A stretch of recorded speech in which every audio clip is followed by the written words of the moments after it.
Welcome to PDTV.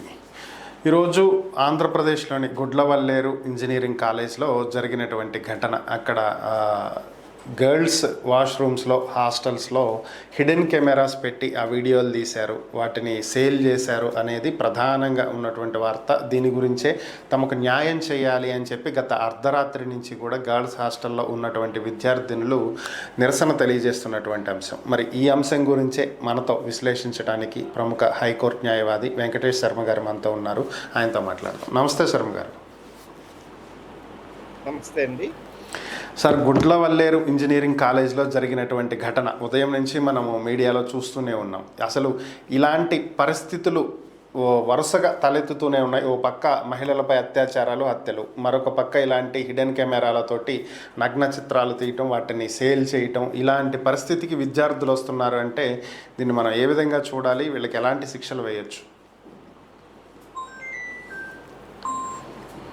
ఇందులో ఇప్పుడు కొత్తగా వచ్చిన సెక్షన్ బిఎన్ఎస్ యాక్ట్ ప్రకారం భారత న్యాయ సంహిత యాక్ట్ సెక్షన్ 77 ఈ కేసుకి వర్తిస్తుందండి. ఈ కేసులో వచ్చేటప్పటికి క్లియర్గా ఎక్స్ప్లెయిన్ చేశారు. వోయరిజం గురించి కానివ్వండి, దీన్ని వోయరిజం అని చెప్పి ఎక్స్ప్లెయిన్ చేశారు. ఇది కనుక ఎవరైనా ప్రైవేట్ స్థలంలో ఉండి ఆ ప్రైవేట్ స్థలంలో ఉన్నవి కనుక ఎవరన్నా వీడియో తీసినా, చూసినా, చేసినా, వాటిని సర్క్యులేట్ చేసినా కానీ దీని ప్రకారం వారు శిక్షార్హులు అవుతారు. అంతేకాకుండా అది ఎవరికన్నా డిస్ట్రిబ్యూట్ చేసినట్లయితే కనుక దానికి కూడా ఇందులోనే మెన్షన్ చేశారు. క్లియర్‌గా పేర్కొన్నారు. ఎవరైతే అది వీడియో పెట్టారో, చేశారో, ఎవరికైతే ఇచ్చారో వాళ్ళకి సంవత్సరం పాటు శిక్ష పడుతుందని, దాన్ని 3 సంవత్సరాల వరకు కూడా జరిగిన సంఘటన తీవ్రత దృష్టిలో పెట్టుకొని వారికి శిక్ష వేయొచ్చని, అది మొదటిసారి కనుక వారు చేసుంటే. అదే రెండోసారి కనుక అది చేసుంటే కనుక అది 3 ఏళ్ల నుంచి 7 ఏళ్ల వరకు కూడా వాళ్ళకి శిక్ష వేయొచ్చు అని పేర్కొన్నారు. ఇందులో కొత్తగా భారత న్యాయ సంహిత యాక్ట్‌లో ప్రైవేట్ యాక్ట్ అని చెప్పేసి ఒక పదాన్ని నిర్వహించారండి. అది నిర్వచించారు, అంటే డిఫైన్ చేశారు. దాని ప్రకారం కనుక వాళ్ళు ప్రైవసీగా ఉంటారు, చేస్తారు. ఆ ప్రైవసీగా ఉన్న చోట వాళ్ళకి తెలియకుండా వారి సీక్రెట్ పార్ట్స్ని కానీ వాళ్ళు లేకపోతే ఏదైతే మానంగా కానీ, వాల్యుబుల్గా కానీ ఆడవాళ్ళు భావిస్తారో దానికి వాటిని ఎవరన్నా బాత్రూంలో వాడి కనుక వాటిని కనుక వీడియో చేసినా, చెందినా కానీ అది సెక్షువల్ యాక్ట్ పబ్లిక్‌లా జరిగినట్టుగానే భావించాలి అని చెప్పి కూడా పేర్కొన్నారు దాన్ని. అంతేకాకుండా ఇక్కడ ఆ విక్టిమ్ కనుక ఆ ఇమేజెస్ తీయటానికి ఒప్పుకున్నా అంటే అమ్మాయికి తెలిసి అవి తీసినా, చేసినా కానీ అవి కనుక మూడో వ్యక్తికి ఎవరికైనా పంపించినా, సర్క్యులేట్ చేసినా, అది ఏమి చేసినా సరే, అంటే ఆ అమ్మాయి వీడియో తీయడానికి ఒప్పుకున్నా అది వీళ్ళిద్దరికీ కాకుండా మూడో వ్యక్తికి ఎవరికైనా పంపించి మూడో వ్యక్తికి ఏదన్నా వెళ్ళినా సరే దాన్ని కూడా నేరంగా పరిగణించాలని చెప్పేసి పేర్కొన్నారండి. అదే మన పాత యాక్ట్లో సెక్షన్ 354 కింద పేర్కొన్నారు. దీన్ని ఇప్పుడు 77 ఆఫ్ బిఎన్ఎస్ యాక్ట్‌గా పేర్కొన్నారు.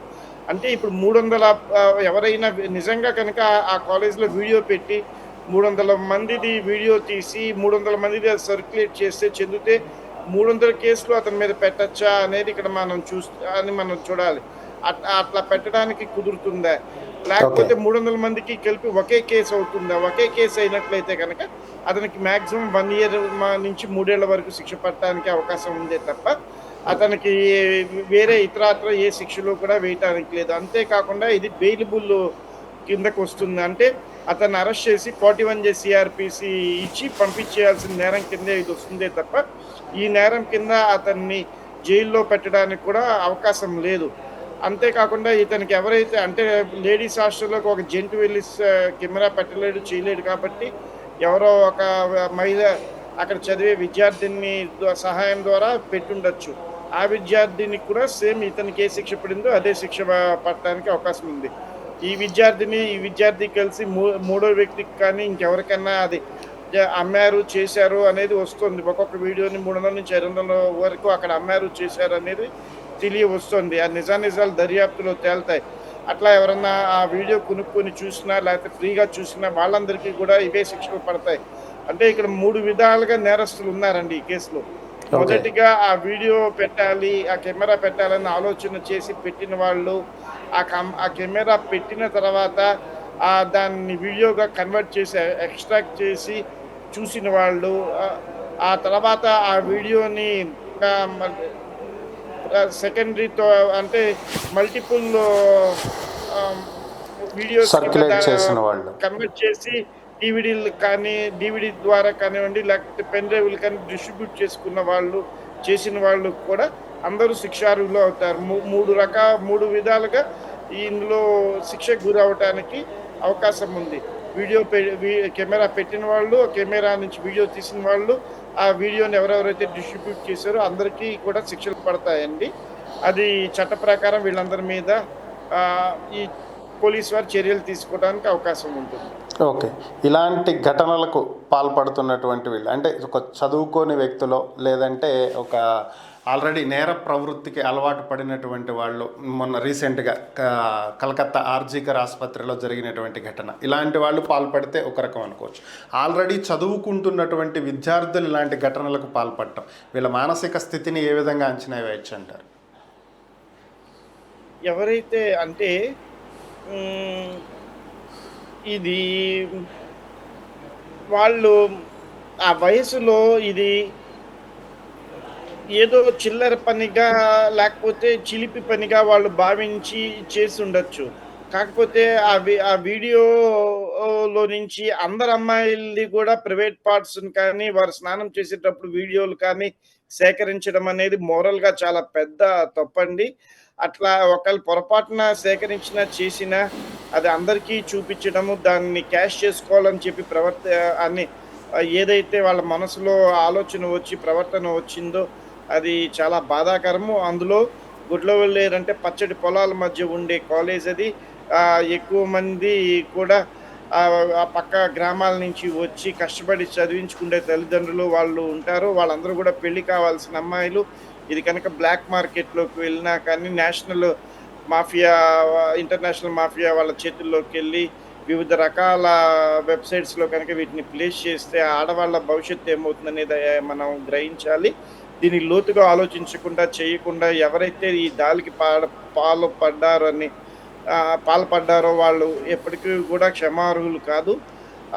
ఇది నీచమైన, ఘోరమైన చర్య కింద నేనైతే భావిస్తున్నాను.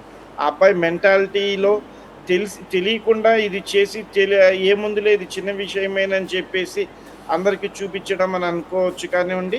ఆ తల్లిదండ్రుల కష్టాన్ని కానీ, ఆడపిల్లల బాధని కానీ అతను ఆ సమయంలో గ్రహించుండకపోవచ్చు. ఇప్పుడు అతను ఈ విషయ గ్రావిటీ చూసుకొని, ఈ విషయంలో ఉన్న లోతుపాట్లను అతను గ్రహించి ఇంత తప్పు చేశానా అని అతనైతే బాధపడుతూ ఉంటారు. అట్లా కనుక బాధపడినట్లయితే కనుక, అట్లాంటి మనస్తత్వం కలిగిన వాళ్ళు ఈ లోకంలోనే ఉండటానికి అర్హులు కాదు. అతను పశ్చాత్తాప పడినట్లయితే కనుక అతను చేసిన తప్పైతే కనుక పోదు కానివ్వండి. కనీసం ఫ్యూచర్‌లో సమాజంలో అతని వల్ల ఎవరికీ చెడు జరగదు అన్న ఆలోచనకి రావటానికి ఒక అవకాశం ఉంటుంది. ఓకే. సార్ చివరిగా ఒక ప్రశ్న. దీంట్లో విద్యార్థినులకు సపోర్ట్‌గా నిలిచి ఈ తప్పు చేసినటువంటి వ్యక్తిని శిక్షించాల్సినటువంటి కాలేజీ యాజమాన్యం దీన్ని కప్పిపుచ్చాలనేటువంటి ప్రయత్నం చేస్తుంది. బయటికి రాకుండా ఆపాలని ప్రయత్నం చేస్తుంది అని విద్యార్థినులు ఆరోపిస్తున్నారు. నిన్నటి నుంచి కూడా వాళ్ళు ధర్నా చేస్తున్నటువంటి పరిస్థితి. మరి కాలేజీలు ఇలా ప్రవర్తించటాన్ని మనం ఎలా చూడాలి? అదే నాకు ఆశ్చర్యంగా ఉంది. ఏముందండి, విషయం తెలియంగానే పోలీసులు మరి రాత్రంతా ఆడపిల్లలు అక్కడ కూర్చుంటే ప్రభుత్వం కానీ, యంత్రాంగం కానీ, వ్యవస్థ కానీ ఏం చేస్తున్నాయో నాకు అర్థం కాలేదు. అందరూ అసలు వాళ్ళ అక్కడే నా కూతురు కనుకుండుంటే నేను నా కూతుర్ని ఆ రోజే ఆ క్షణమే తీసుకొస్తాను. కనీసం మిగతా తల్లిదండ్రులన్నా అక్కడి నుంచి వాళ్ళ పిల్లల్ని తీసుకురావడానికి ఎవరు ప్రయత్నం ఎందుకు జరగలేదు? రాత్రికి రాత్రి కలెక్టర్ గారు కానీ, ఎస్పీ గారు కానీ వాళ్ళందరూ వెళ్ళి, అక్కడున్న మంత్రులు అందరూ వెళ్ళి ఆ విషయాన్ని పాసిఫై చేసి అదంతా వీడియో, ఆ బాత్రూమ్స్ అన్నిటిని కూడా వీడియో చేసి మీడియాని కూడా అనుమతించి పబ్లిక్‌గా ఈ విషయాన్ని ఇన్వెస్టిగేషన్ చేయాల్సింది పోయి, ఇగోండి అంటే ఆ కెమెరాని వీడియో తీసినంత మాత్రాన ఆ కెమెరాలో ఉన్నవన్నీ మీడియా వాళ్ళకి వెళ్ళవు కదా సార్. యెస్. కనీసం ఫోరెన్సిక్ టీమ్స్ అన్నా అక్కడికి పంపించడం కానీ, చేయటం కానీ జరగలేదు. నేషనల్ మీడియాలో అన్ని ఛానెల్స్ కూడా చెప్తున్నాయి. త అన్ని గంటల పాటు 12 గంటల పాటు వాళ్ళు విద్యార్థులు అంత చేస్తున్నా సరే మరి యంత్రాంగం ఎవరు కూడా వెళ్ళకపోగా మీ మీద ఎదురు కేసులు పెడతాము అని చెప్పేసి వాళ్ళని బెదిరించడం, చేయటము కూడా మనం చూస్తే హైకోర్టు దీన్ని సుమోటోగా తీసుకోవాలని చెప్పి నేను భావిస్తున్నాను. యంత్రాంగం రాజకీయాల మీద పెట్టిన దృష్టిని ఎక్కడో ముంబైలో ఉన్న నటిని తీసుకురావటంలో ఇన్వాల్వ్ చేసినంత మంది పోలీసుల్ని 300 మంది ఆడపిల్లలు తెలుగు బిడ్డలు మానానికి సంబంధించింది, పరువుకి సంబంధించింది అంటే ఒక కుటుంబంలో నలుగురు, ఐదుగురు ఉండుంటే కనుక 1500 మందికి సంబంధించింది. మళ్ళీ వాళ్ళ చుట్టాలు ఇంతమంది ఉన్న ఈ విషయంలో రాత్రంతా మన ఆడపిల్లలు వర్షం పడుతున్నా సరే అక్కడ కూర్చొని ధర్నా చేయనిచ్చారు, చెదనిచ్చారంటే పూర్తిగా యంత్రాంగం వైఫల్యం చెందిందని చెప్పి భావించాలి, చేయాలి. వాళ్ళు సాదాసీదాగా పొద్దున్నే స్నానాలు చేసి ఎస్పీ గారు, కలెక్టర్ గారు వీళ్ళందరూ వెళ్ళి అక్కడ మిగతా వర్క్ అంతా చూశారు, చెందారు అంటే ఆడపిల్లల పట్ల వాళ్ళు తగిన శ్రద్ధ చూపించలేదు అని చెప్పి నేనైతే భావిస్తున్నాను. ఇది కరెక్ట్ కాదు. గంటలో సమస్య పోవాల్సిన విషయాన్ని ఆడపిల్లలందరినీ బతిమలాడి చేయాల్సిన విషయాన్ని వీళ్ళు ఇంతసేపు చేయటం, చెందటం.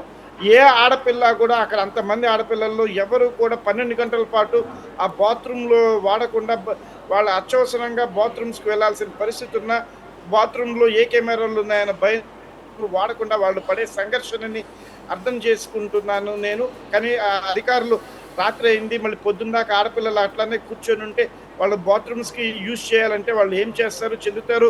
మనం నిద్ర మాని వెళ్ళి ఇప్పుడు వాళ్ళ పని ఏమిటి, వాళ్ళకి న్యాయం చేయాలి. లేకపోతే ఆల్టర్నేటివ్ బాత్రూమ్స్ ఆ దగ్గరలో ఉన్న ప్రభుత్వ సంస్థల్లోనో లేదా ప్రైవేట్ బిల్డింగ్స్లోనే ఏదన్నా వాళ్ళకి ఏర్పాటు చేయడానికి, చెందటానికి ఆ కెమెరాలది విషయం తెలియ వరకు అది అట్లాంటి శ్రద్ధ కూడా ఎక్కడ చూపించకపోవడం నాకు చాలా బాధగా, శోచనీయంగా ఉంది. అది యంత్రాంగం బాధ్యత.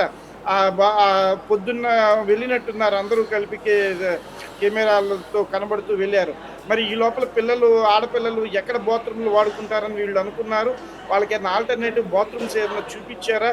మరి వాళ్ళ న్యాచురల్ కాల్స్ వాళ్ళు ఎట్లా అటెండ్ అయ్యారు? అంటే రోజువారీ కాలకృత్యాలని వారు ఏ విధంగా అటెండ్ అయ్యారు? జెంట్స్ అంటే ఏదో విధంగా చేస్తారు, ఆడపిల్లలు ఏమీ చేయలేరు కాబట్టి వాళ్ళ కనీసం ఆల్టర్నేటివ్ ప్రొవైడ్ చేయడంలో కూడా యంత్రాంగం విఫలమైంది. ఇది చాలా బాధాకరం. ఇది ఖచ్చితంగా హైకోర్టు సుమోటోగా తీసుకోవాల్సిన కేసు అని నేను భావిస్తున్నాను. ఓకే, థ్యాంక్ యూ శర్మ గారు. ఈ అంశాల మీద మీ విశ్లేషణ అందించినందుకు ధన్యవాదాలు.